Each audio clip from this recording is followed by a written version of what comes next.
Once around the park, James, and don't spare the horses.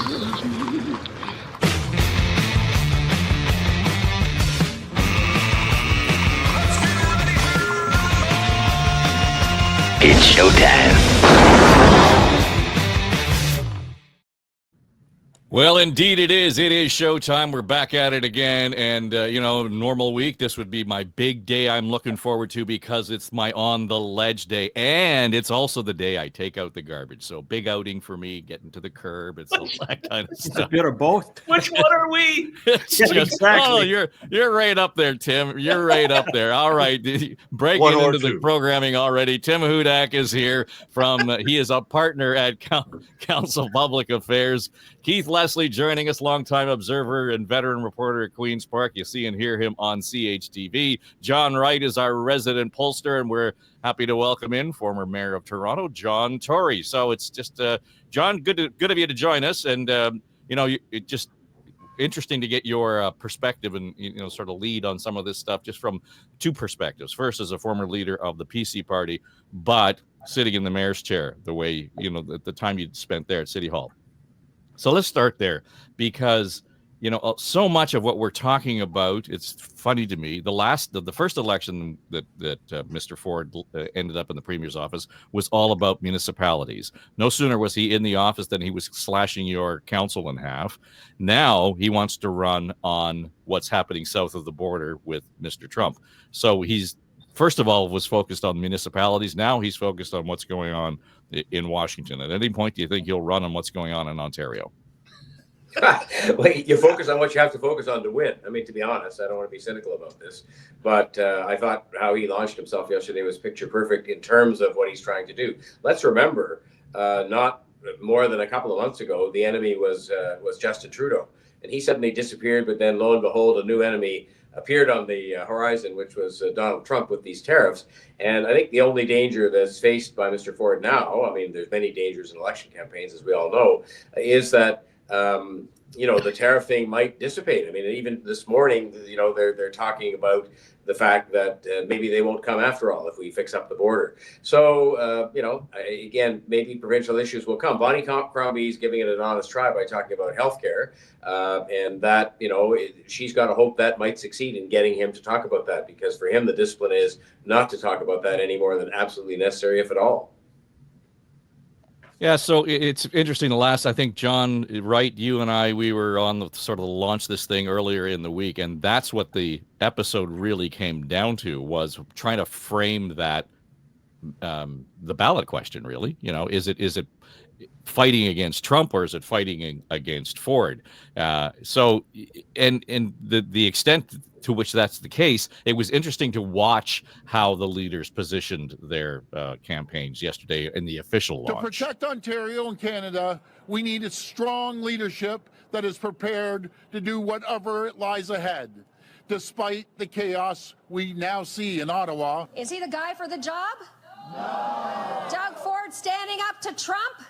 No. Yeah, I say hell no. You can't slap a label on a hat and pretend you're a leader. Real leaders fix healthcare. Real leaders work, and they are on the job, not gallivanting around the province calling unnecessary elections. I think it's Doug Ford's record of failure. His failure to fix the housing crisis, his failure to fix healthcare, his failure in the fact that students are learning in overcrowded classrooms.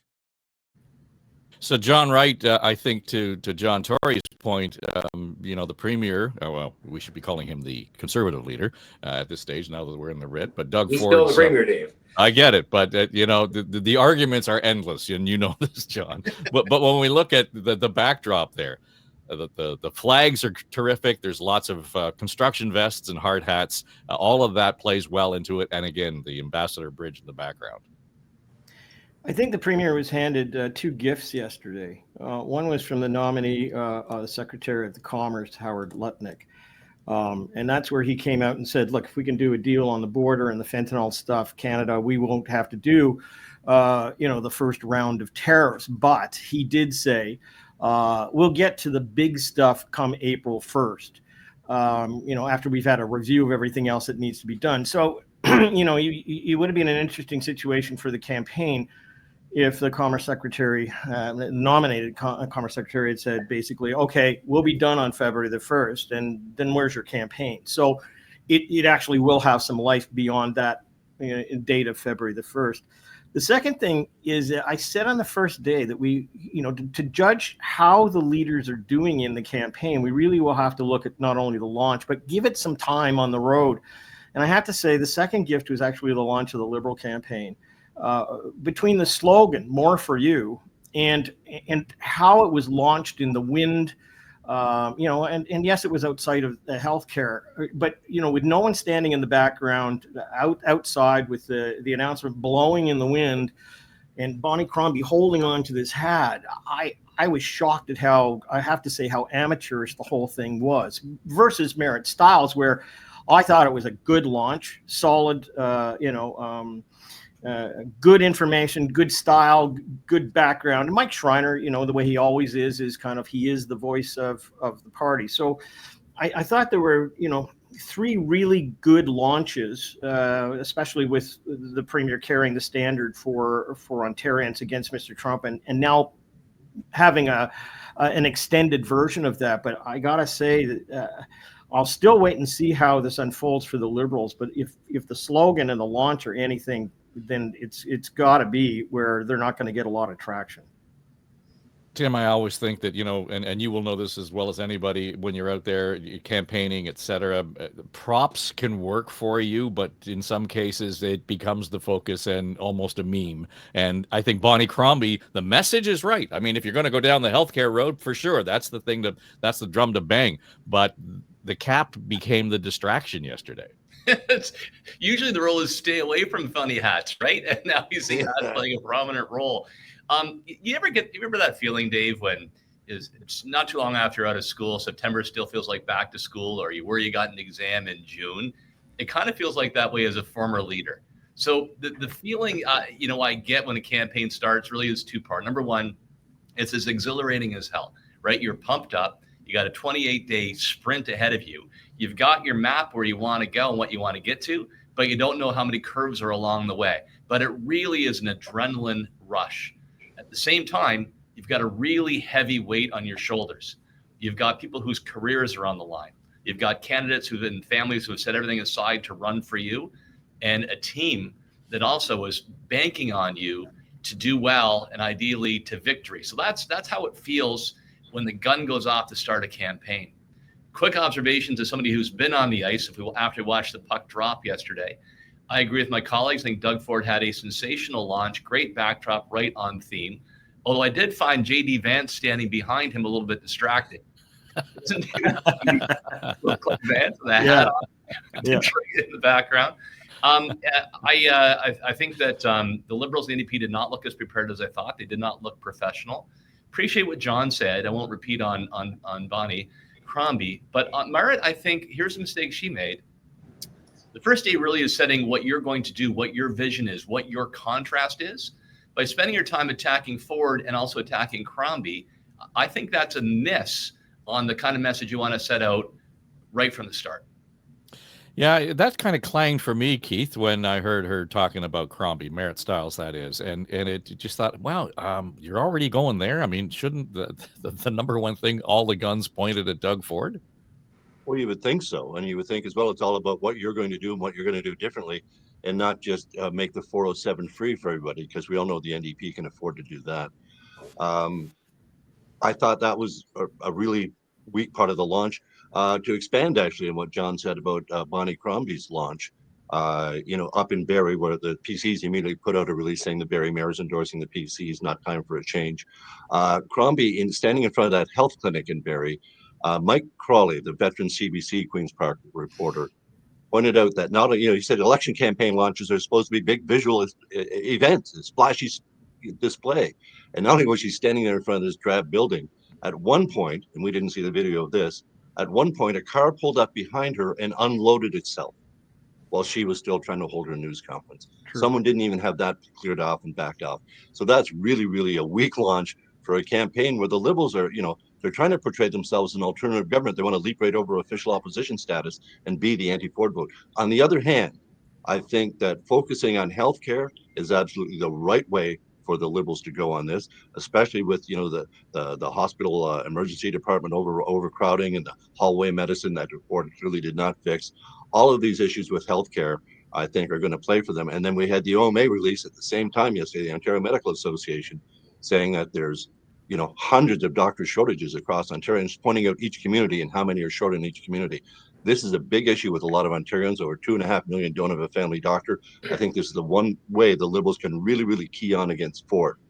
Now, for his part, Ford's launch, I thought, again, was, as everyone said, was pretty solid, but he wasn't, he's gotten very good at not answering the questions. So when he was asked, for example, the fact that the privatization of the beer is not going to be $250 million cost just for that. It's going to be $612 million. The long-term cost could be $1.4 billion, $1.5 billion.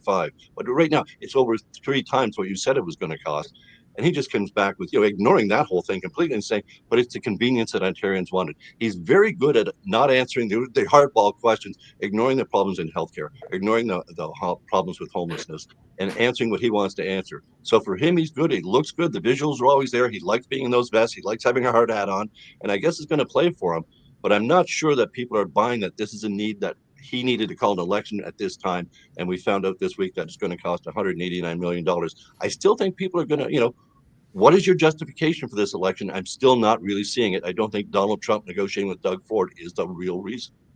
We're going to get to one more. Yeah, comment? go ahead, John. Yeah, I think we overestimate as insiders, because we all are in one way or another, the sort of visual aspects of these launches and so on. I mean, I think people watching television, I think they will notice the hat. Unfortunately, it wasn't the best look. But having said that, I think we overestimate that, and I think it's more about the message and whether Bonnie Crombie, for example, can sustain that healthcare message beyond 2 days. Let's remember as well, I mean, the Liberal Party, I'm not making excuses for them, they have no resources. So the fact they did it in front of some desolate looking building with cars unloading behind them doesn't surprise me. But the key is the message. Can they keep that going? And the second thing I want to say is, Tim, I don't remember the exhilaration part of launching a campaign. I just remember the stress and the all that part of it. I do not remember anything exhilarating about it. Well, John Tory, you bring up the point around resources, and I think that's at the heart of what I'm seeing vis-a-vis the Liberals, certainly coming out of the gate appearing to be unprepared. That seems to be the narrative here. Why are the NDP appearing to be so as unprepared? I mean, I think it's a different level of unpreparedness, but they've had runway. They've had the opportunity to be the official opposition since 2018. They don't seem to be any better off. And in fact, if you look at polling numbers, they aren't. They're sliding behind the Liberals again. There's no excuse for it, to be frank, because they've had not only, let's be honest about this, they've had huge resources at the legislature as the official opposition to help them prepare policy and whatnot.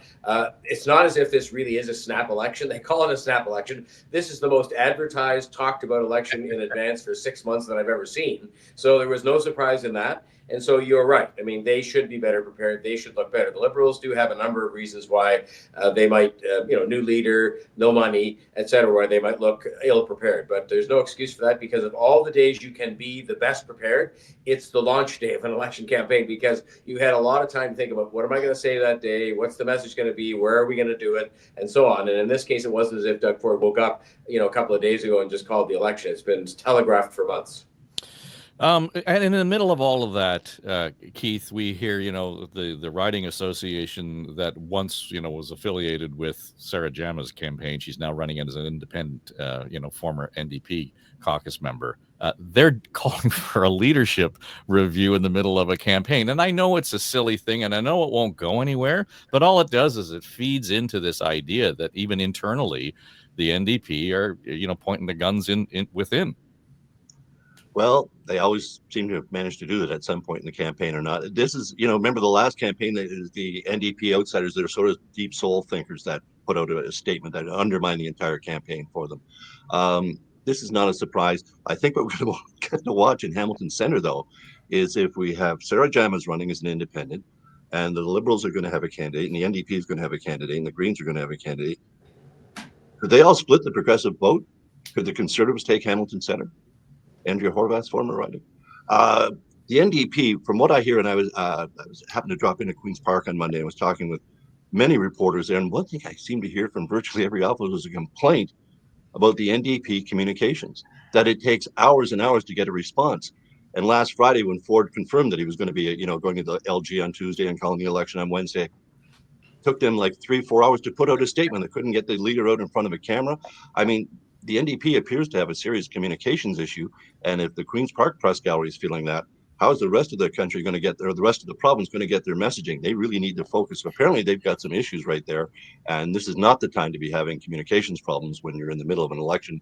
As John Tory says, that really wasn't a snap election. I mean, that's part of the reason the pollsters have been able to figure in this early call, because since the beginning of January, it's been pretty much him saying every week, this is coming. I need to do this. I need to do this. I need to do this. So we knew it was coming. And they need to beef up their game, the NDP in particular. But they've been the official opposition. And they look, they're trailing well below 20 points. I think provincially and federally, the NDP's got some serious problems. Can I give my conspiracy theory on that? Yeah, please. I do believe, we'll see if it's borne out in the campaign, the NDP is suffering from a severe identity crisis. And that means, to Keith's point, it's harder to communicate if you don't know what you're all about. And the NDP is competitive really in two areas. The one area is downtown Toronto, maybe a little bit of Ottawa. And the politics there is more focused around the, identity politics, a bit of academia, the woke culture. And that is anathema to Northern Ontario and Southwestern Ontario, Niagara, where they're traditionally competitive, which is my grandfather's New Democratic Party, right? About the little guy, blue collar, manufacturing jobs, a bit of fight in the Tommy Douglas style. And I think they're conflicted. And as a result, this cancer, Sarah Jama, this anti-Semitic individual who staked her entire career on being anti-Jew is causing a problem. That tumor should have been excised some time ago. So my theory, I think they're actually conflicted between those two warring camps of the New Democrats, and it's hobbling their campaign. Okay, Tim, let me just ask you then, and we'll get to you, John, in a second. But based on that, everybody's sort of focusing on the need for the Liberals to present well, because this could be an extinction event if they don't. At what level does the stability of the New Democrats, and I think federally and provincially, become a concern for people within those parties? A weakness in New Democrats tends to be that they'll be tolerant of the other view. But, as John Tory and I know from being leaders, the campaign has no time for tolerance of other views. You've got to be a team. You've got to look. If you can't run your campaign, you can't run, the province. So this really comes down to the leader and the core people around them. You pick a path. You knew a date was coming sometime, at high likelihood in the winter or early spring, and you choose which of those paths you're going to go down, or find some way to reconcile them within platform. But I am worried. I like Myra Stiles. I think she's a great communicator. She's on my radio show. I'd like to see her be successful, but I worry she didn't make that call on which path they're going to go down. John Wright? Well, let me suggest a couple of things on that. I was a bit taken aback by the 407 launch, the policy on that, because I didn't quite know where that was coming from. But if I step back from this, I see a couple of things going on. Number one, I think what the NDP are trying to do is play a game of curling against the Liberals, where they're knocking out the rock. I mean, they didn't know what the Liberal campaign would look like. And as a result of that, I think they've thrown the stone at them because they want to own that left side of the spectrum, so that they can, be the choice between Doug Ford and their own party, and knock the Liberals out of the way. I think the second thing is, the 407, as I said, struck me strange at the beginning, but then it struck me that, it's an urban campaign. I mean, they really don't, except for a few dots in the Ontario province, they're really focused on Toronto and Hamilton and Oshawa, that kind of area. And it's almost like that's the urban barrier to the rest of the province, where they're going to be focused downtown. And and then you kind of go, well, Olivia Chow's got her troops down there as well, and there's a coalition of interests. So I just thought my first reaction was a bit negative, but then I started to think strategically about this. And I think I'm going to hold my powder dry on this one for a few more days, just to see how the next couple of days roll out in terms of what she's going to attack and where she's going to go. But John Wright, isn't that already baked in? I mean, to be nuanced, to Tim's point, nuanced at this point is a little late in terms of trying to define your path. No, I think it's more of owning the ground. I mean, we just had Stephanie Smythe declare in St. Paul's. I mean, she's a well-known name, having been on CP24. And the Liberals, if given a choice in this riding where Carolyn Bennett was, that is that the case where people suddenly go, okay, I know this person, I'm going to do it. You got to look at the policy of it. Jill Andrews owns this for 2 election campaigns in the end for the NDP. And her leader is actually talking about those things that will affect this area and the surrounding area in terms of traffic and things like that. I just think there's more to this in the strategy, and I'd rather wait another couple of days to see if they start hitting the platform issues, taking it to Ford and taking it to a policy level where I can see some distinction. John Tory, we always talk about the importance of 905. And we understand why, and large, it's rapidly growing, intense buildings and people moving out to the suburbs because of the cost of living, all those things, and demographically it's changing and so on. It's become a real battleground. But I heard Mike Schreiner talking yesterday about how, and somewhat to John's point, about the Ford focus on back to municipal politics, on what's going on in Toronto all the time, the bike lanes, all of this nonsense, for me anyway, that has no bearing on what's going on in Sault Ste. Marie or Sudbury or Thunder Bay or anywhere else. And so at what point does that begin to, hey, what about me over here? You're paying way too much attention to Toronto, and now you're paying all your attention to Trump, and we still don't know what's on the table there. When do I get involved in that conversation if I'm living in, Renfrew? Well, and that's the trap that John Wright was just referring to in the context of Marit Stiles trying to, protect some of the turf that she owns in places like Toronto and focusing on some of those issues at the expense, I guess you call it, of some other issues. This is where I think the, trying to make healthcare an issue is actually as smart a strategy as you can come up with, faced with this seemingly monolithic kind of leadership campaign, fight Trump, fight the tariffs and so on, being waged by the Premier. Because if you could change the issue, healthcare is that one issue that actually doesn't know any boundaries. It doesn't know 905 from 416 from 705, because the doctor shortage, the hospital wait times, the emergency rooms closing are happening right across the province. And so, somebody like Bonnie Crombie has to hope that she can break through and get other people, have the Premier start to get asked questions about the doctor shortage and about hospitals, as opposed to just saying, I'm here to protect Ontario. Because frankly, if she can't, then that campaign won't go anywhere. And, Marit Stiles defending or talking about Toronto issues, I sort of agree with John. It's a risky business. And I don't think, by the way, that's going to hold them into some of those seats they hold in downtown Toronto. I think they fluked out 2 wins on those. And I think that if the Liberals get any head of steam up at all, not because of the merits of their campaign, they'll just win them back. But having said all that, you're right. I mean, why are we sitting around discussing bike lanes in a provincial election campaign, or why is anybody, as opposed to talking about healthcare? Tariff thing, fair game. It's about the economy. But some of this other stuff, the sort of minutiae of local politics in 416, I don't think is of concern, and it can breed resentment. But it works for Doug Ford. The PCs are looking to make some gains in Toronto, and the bike lane issue, regardless of the scientific evidence or what we want to call behind it, it just doesn't matter. People, the majority, it seems, of our drivers hate the bike lanes and love Doug Ford for it. Doesn't matter what he's going to spend to rip them up. Even they don't care. They want them the hell out. Anyway, we know how crazy an issue it is, but that's why it's an issue in the provincial election campaign, because it's working for Doug Ford and the PCs in Toronto.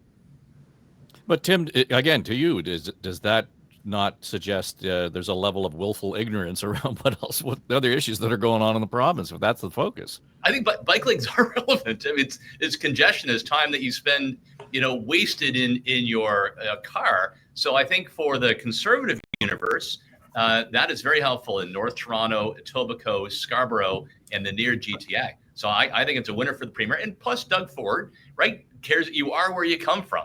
I would probably, if I were in that chair, have a little extra attention for Niagara. So he's focused on Toronto.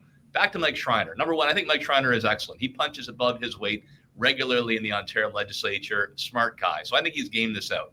He knows he's not going to be official opposition. Maybe it can be the third party. Number one, you need to defend your seat in Guelph, and then defend your seat in Kitchener. Although I will say Rob Elliott, who works for Council Public Affairs, is the Conservative candidate there. So cheering him on. But Mike has detected something, I believe, in the small cities where he thinks there could be a winning Green candidate, and saying that everything is about Toronto, that often is a seller in those, medium-sized cities. So keep an eye on what he does the rest of the campaign. So earlier in the week, we talked about the conversations around should they have an election, should they not have an election. And Deb Hutton on News Talk 1010 landed an interview with former Premier David Peterson. We can get into the history of the 1990 election.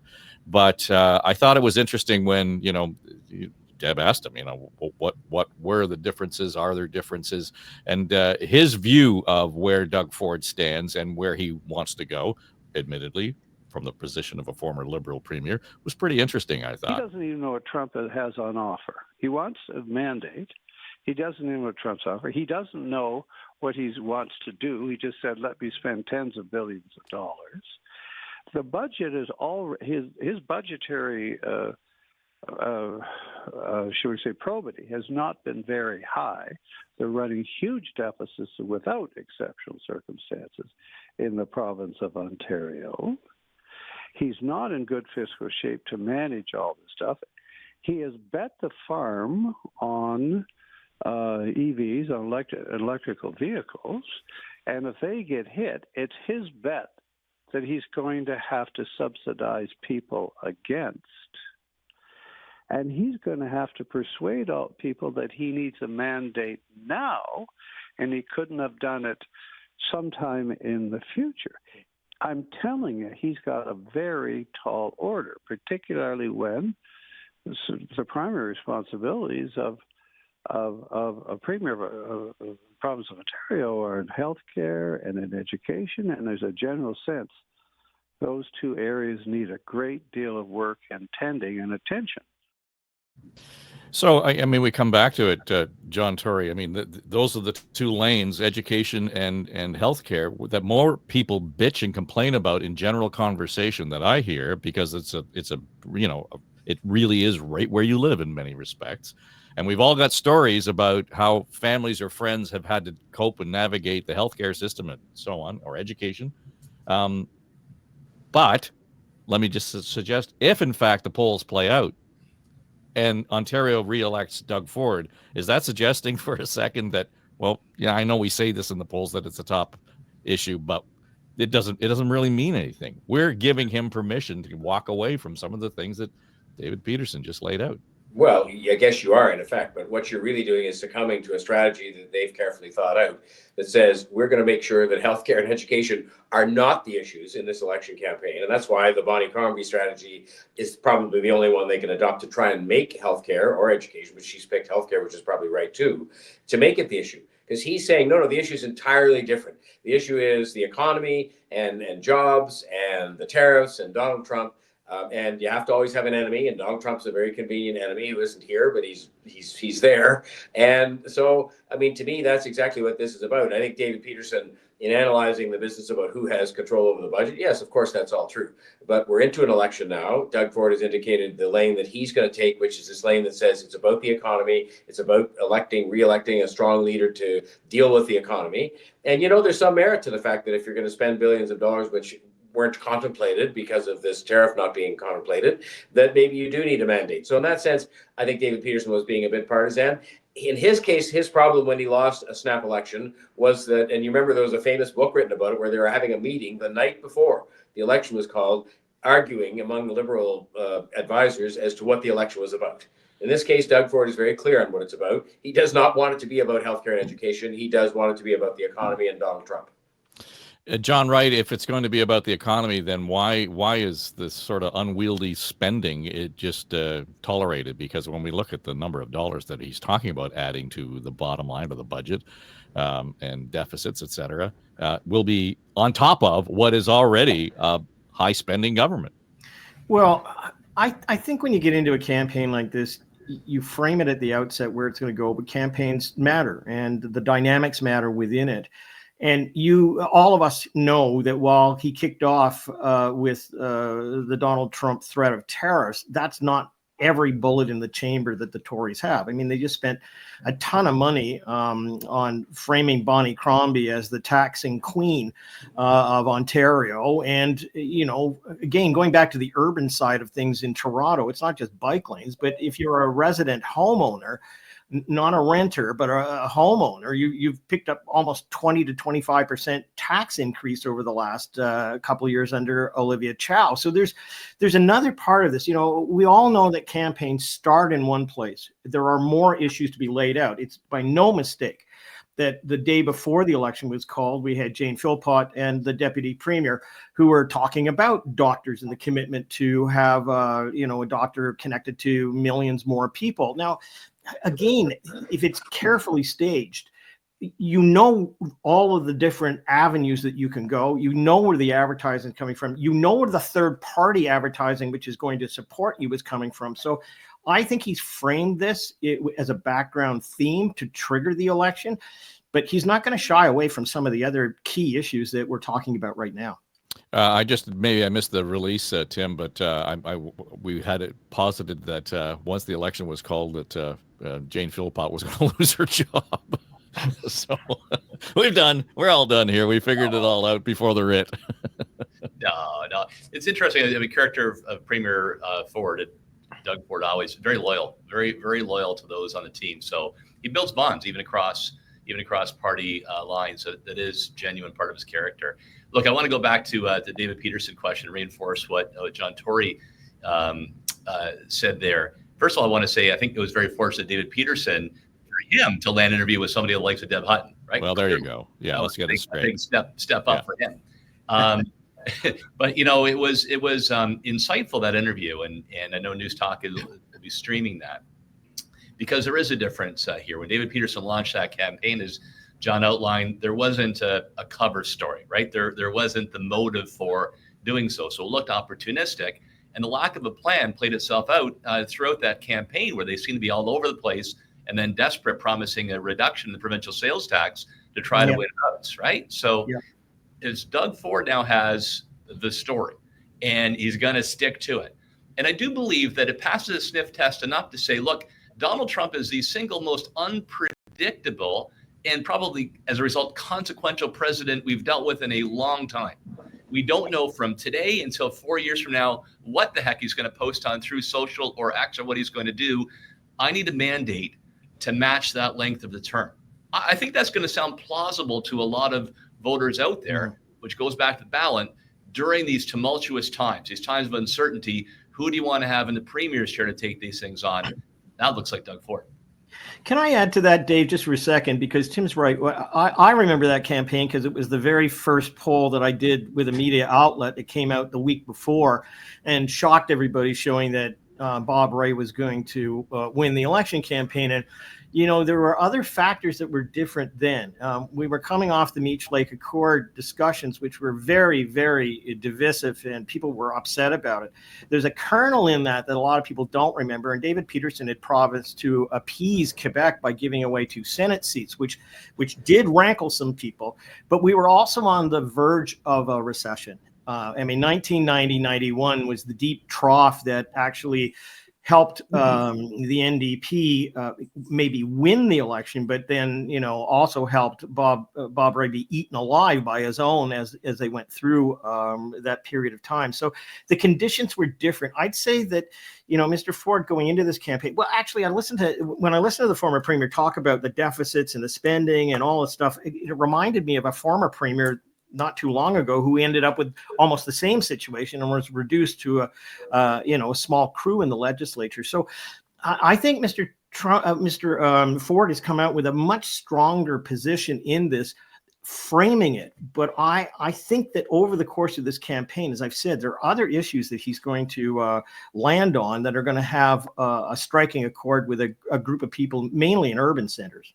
It's funny, Dave, the stories you remember. John Wright made reference to that poll in 1990 when David Peterson lost. And I remember when that poll came out, and I think I'd been talking to John at the time and knew a little more about the poll and other polling that was going on. So people were asking me, like with a week to go, what's going to happen in the election? I said, NDP majority government. They look at me like I had 3 heads. If I'd taken bets, I'd be a rich man today from all the bets I would have won, because nobody thought that was possible. But it's back to your point about campaigns matter, because at the beginning of that election, David Peterson had a massive majority government, and he bet it on this early election with no purpose to it, and he lost big time.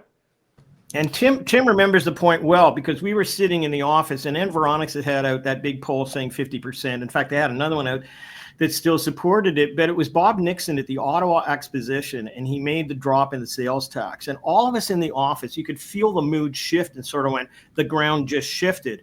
And in fact, we went to Southern News and said, we need to do a poll. And they said, nah, he's going to get a majority. Angus Reid made the decision on our own ticket to do the poll over the next 3 nights to get what we'd had. So again, you never know when something's going to kind of flip a switch, and I will put it on the drop of that sales tax in Ottawa, which was the beginning of that crack that led to where Bob Rae ended up with the majority.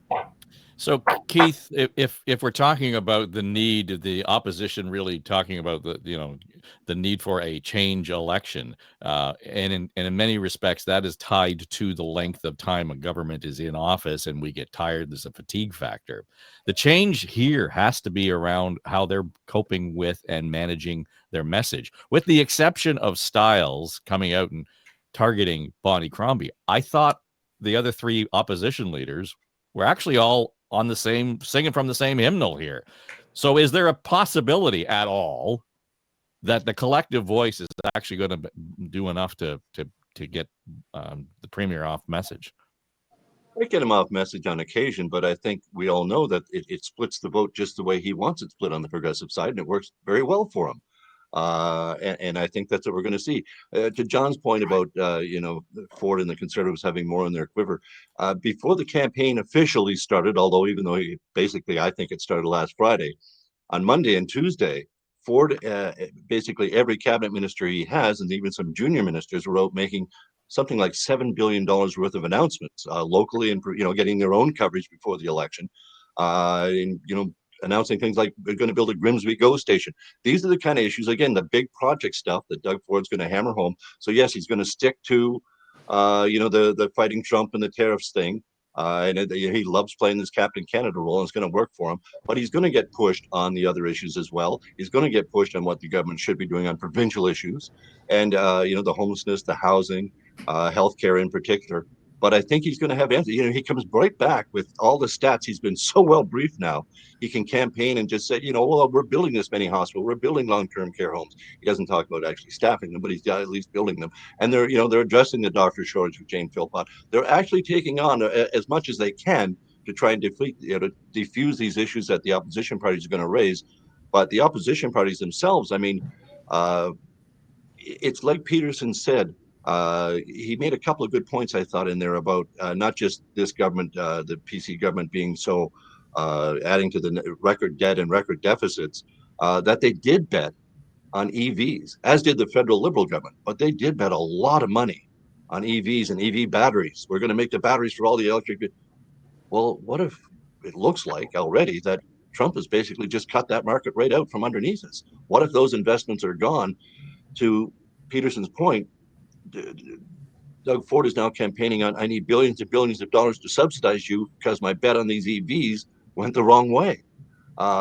So if the opposition can make hay of that, it's not an easy sell at the door knock when you got to talk to someone in 30 seconds, but it's the kind of issue that people can get and can understand, especially when the whole world now has a really good understanding of tariffs. Well, the whole world except for Donald Trump. Well, Tim, the question though, and Keith brings up a really interesting point, that 30 seconds of connection with somebody. All the while this is going on, and Premier's waving the flag around, I got to fight Trump, etc. All of the government of Ontario ads continue to run on the radio, elsewhere, online, and saying, what a great job we've done. Look at what we've done with the hospitals. Look at what we've done with your licenses, how we've cut the costs. They're all very friendly. They're eye level. They're all about you and the affordability issue. To me, that's an unspoken part of this campaign, and I'm uncomfortable with it running during the writ, but just on the record. Yeah, me too. Sorry, you caught me off guard. I didn't know that. I didn't. Yeah. We're early in the campaign. I realized this, so that shouldn't be allowed. really. Like government paid taxpayer advertising should, unless there's a clear public purpose. No, it's a pat on the back. It's the same old thing. Yeah. It's supposed to be an emergency situation, isn't it? When you're in the caretaker mode, it's supposed to be only government releases in a case of an emergency or something has to be communicated, not regular routine stuff. Yeah. I'm actually quite surprised, and I don't like that at all. But I want to get back to the main point in two senses here. One, the campaign we're not seeing. And I'll start with the Conservative campaign. So we're giving them plaudits out of the gate. Doug Ford is probably the greatest gut politician I've seen. I think it's because he's constantly connected with people, and this is a gut call. But as much as we're praising, their launch compared to the others' organization, here's a little secret: they don't even have a campaign office, right? So there is a jeopardy here that they may not have plotted everything out as you would with a fixed election date. Some of this will be called on the spot. And during this campaign, these 28 days, there will be at least 2 or 3 surprises of some kind. External event, Donald Trump, as we've mentioned several times, and there'll be calls to reverse course, to shift. That's when you need to have a nimble team. And it's a tough call for the leader to say, we're sticking with plan or we adjust. And if you don't have your full structure in place, there's a risk that you might make the wrong call there. The unseen campaign. What I'd love to see more of, and I'm just not as in touch. What are, we follow the daily stuff in mainstream media. What are people getting through their social media feeds? What are as was done very well with Ontario Proud last time, supporting the Ford campaign or against the Liberals, right? How are they connecting with ordinary folks across their phones on a daily basis? I'd love to have some insight on what messages are penetrating there. And of course, to Tim's point, Dave, it's incredibly sophisticated now. I mean, I just look at how campaigns have changed, where I remember the day, I'm so old, I remember the day that when it became a big deal to phone people and to actually, you'd get out the phone book. Literally, you would get out the phone book. A lot of people listening don't even know what that is. And they would copy down the names of the phone numbers out of the phone book on a voters list and then call them and say, I'm calling on behalf of Tim Hudak and you should vote for him. Now they engage through social media. They then slice and dice those people such that they can feed them an individualized message about the issue of concern to them. And as Tim says, the most important point of that is it's entirely unseen, except by the people who receive those messages. And so I would say the Conservatives, again, with the resources they have and so on, have a big advantage on that, and you never see it. So we can sit here all day and talk about the launch and how good or bad it was of anybody, but that's the part you don't see, and that is well underway as well. I should say one more thing about the government advertising. It's so funny how history turns. Back in the day when I was involved with Premier Davis, which a lot of people, again, don't even know that name, but we would keep running tourism ads, and all the tourism ads said, this is a great place. And of course, they really had no place in Ontario. I mean, they were meant for other people to come and visit. And there was huge criticism of that, for just running tourism ads. Well, now there's ads from every single department that are running, and it has gone to a point that I couldn't even imagine it possible to have happen. And I think it does have an influence. They wouldn't run those ads if they didn't have an influence on something. So why would they spend the money? Entirely. And it just, I mean, I think there's already an argument around the tone and the nature and the content of some of those ads vis-a-vis, is it about services being provided, or is it about a government celebrating, itself politically? Didn't the auditor say 2/3 are basically self-serving? Yeah. That there was over $105 million spent last year on government advertising, and 2/3 she felt were basically self-serving for the Tory party. Yeah. So, and the Liberals were the ones who actually, I think, if Keith allowed that to happen in terms of, freeing it up and saying, well, now we're going to be a little looser. Kathleen Wynne used to complain. Apparently, when the advertising rules were much tighter before she loosened them, complained that a red apple was a Liberal symbol and the advertising couldn't proceed. So that apparently prompted the Liberals. No, I don't know. That's their story that they use for liberalizing the government advertising rules. But Ford, is playing under those rules. So. Yeah, no, I get it. I'm just saying, I just because one didn't like it or one does like it, it was all a political decision, period. So at the heart of it, that's what concerns me. And back to this idea of personalized, platforms almost. John Wright, you and I remember visiting one of the GR firms here in Toronto. This was might have been, it was pre-pandemic because we got to visit in person. And there's level of sophistication in terms of being able to watch the behavior online of people, and that's not to snoop on people, but it's just the stuff we do on Facebook, et cetera, et cetera. The level of sophistication then in terms of how they were able to target and, you know, go into your feed on Facebook or Twitter or whatever it might be and say, John Wright, essentially, here's the platform for you. I mean, that's where it's come down to.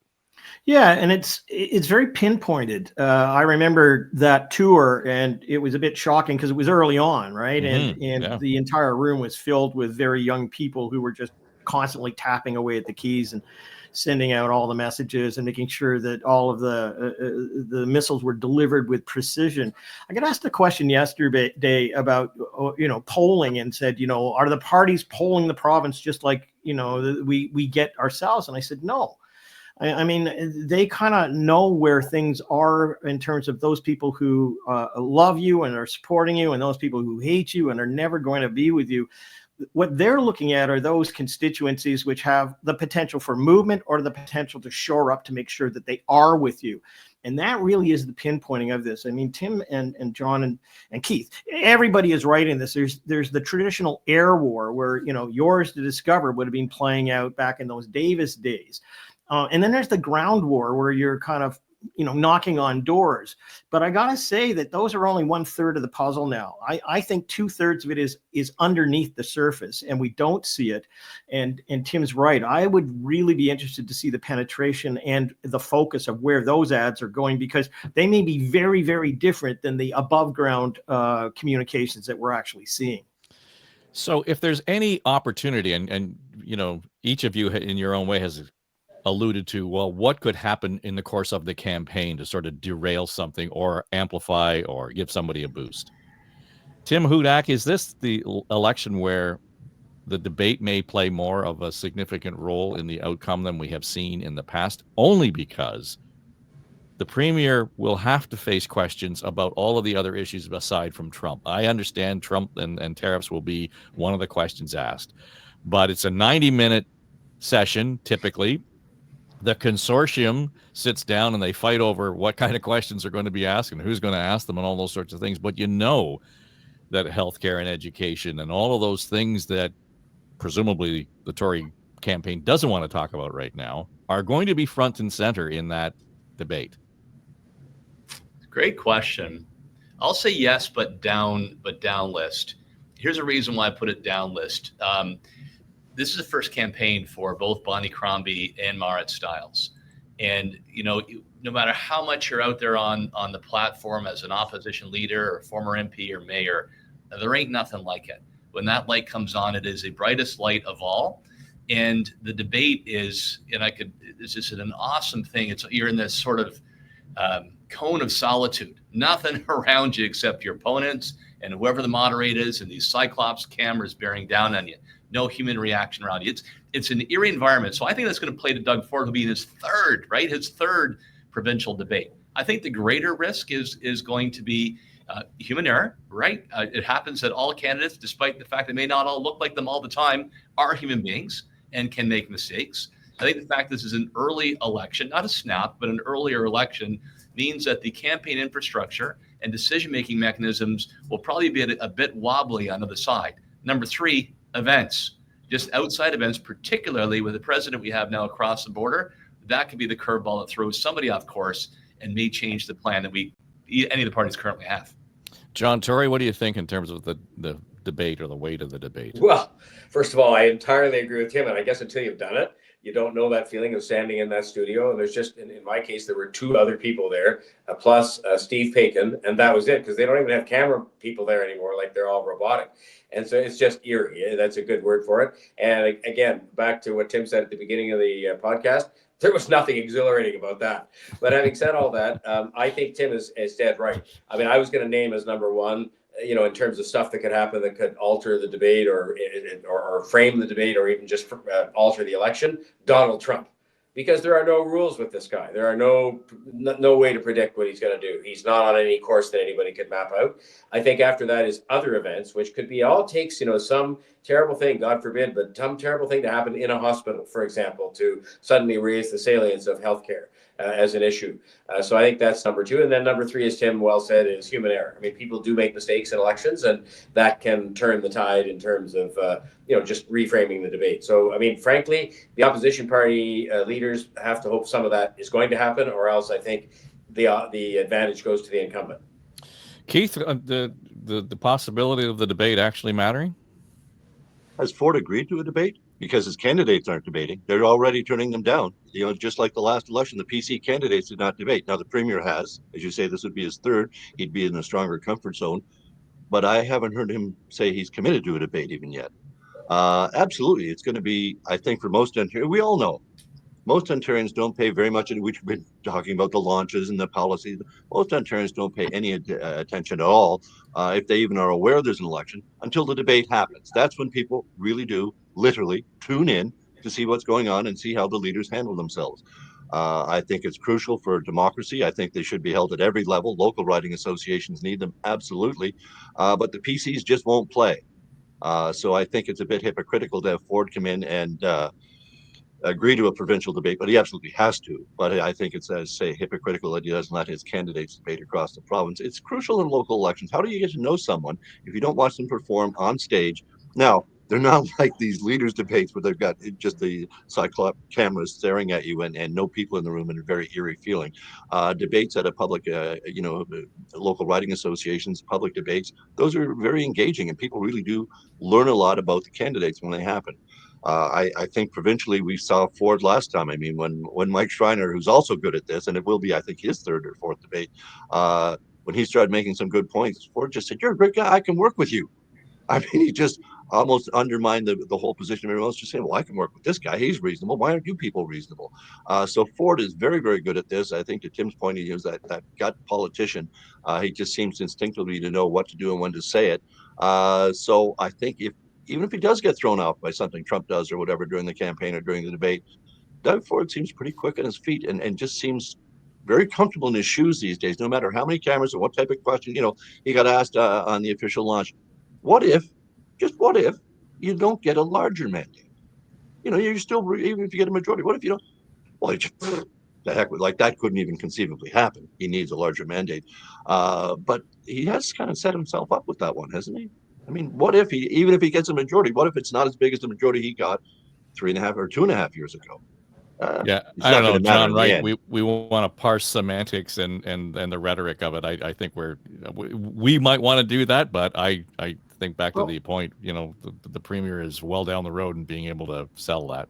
Yeah, but by the time we get to a debate, 2/3 of the public has pretty well made up their minds. I mean, we currently have 18% who are undecided or unsure. 10% will make up their mind in the voting booth. So you've got some wiggle room to move people around. And secondly, I find those debates now to be really difficult to engage with on television or in the studio. It's just a scream fest. I mean, we saw it in the last campaign for mayor in Toronto, and they just yell at each other and over each other, and people just go, "I'm going to watch something else." The next part is that all Doug Ford has to do is survive. I mean, and I think to your point, Dave, I mean, he's a really good person when he's on message. Plus, he knows, the weaknesses of the other two major party leaders, and he'll just hammer them on stage.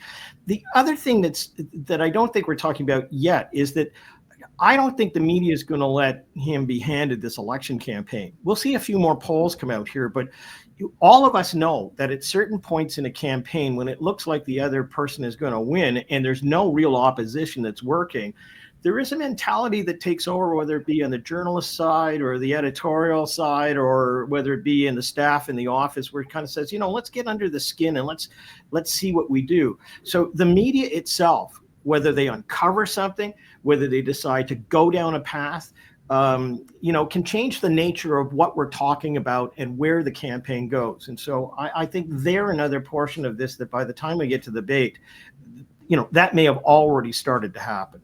Yeah, the answer, by the way, Dave, the answer to Keith's question about what happens if Doug Ford gets a reduced majority is that Doug Ford walks into the office that says on the front of the door, Premier of Ontario, the morning after, and carries on for 4 more years with a majority government. That's the answer to that question. Right. No one will care.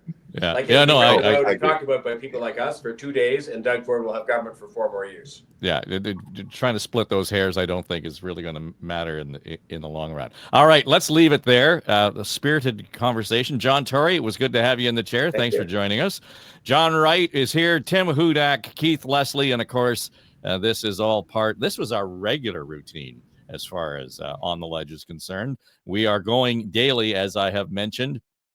And the idea here is to, have as much conversation. And, you think the last election was a little hard because it was the election about nothing. It was the Seinfeld election. And in this case, there's plenty to talk about. So if you've got a thought on it, go to my website, davetrafford.com, and hit the talk back button. If you've got something to add, complain about, scream about, whatever, into the maw, feel free. And we'd be happy to entertain your question, your thought, your comment. That'll do it. It's On the Ledge, your Ontario Politics podcast, the daily edition from Story Studio Network.